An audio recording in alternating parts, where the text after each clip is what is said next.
are back with a Snapchat super sleuth. The college student went on social media app, disguised himself with filters, and caught a police officer now charged with being a predator. Amy's got the details. Yeah, this is an incredible story. So this student says he used the gender swap filters to crack down on people accused of preying on underage girls.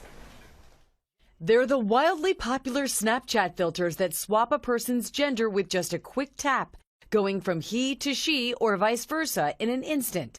But this morning, one California college student says he used the filters to try and help others avoid the suffering his friend faced when she was assaulted. It turned out that with the gender filter, I made a very pretty girl. So I decided to take advantage of it and try and make a Tinder account to catch some pedophiles. Ethan, who doesn't want his last name shared for fear of retaliation, says he created the account as a 19-year-old female named Esther, meeting Tinder's 18-year-old minimum age requirement.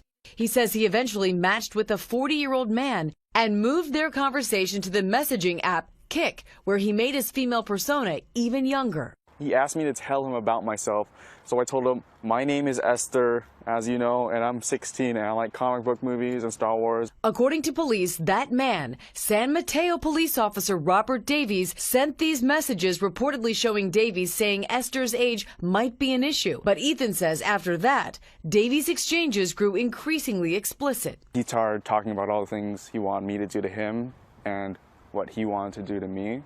That's when the 20-year-old says he alerted Silicon Valley Crime Stoppers of the exchanges. A criminal investigation launched 2 days later, eventually leading to Davies' arrest, charged with contacting a minor to commit a felony. The Santa Clara County Deputy District Attorney telling ABC News, "We will work hard to hold this defendant accountable," adding, "We do not recommend members of the community attempt to investigate these matters on their own.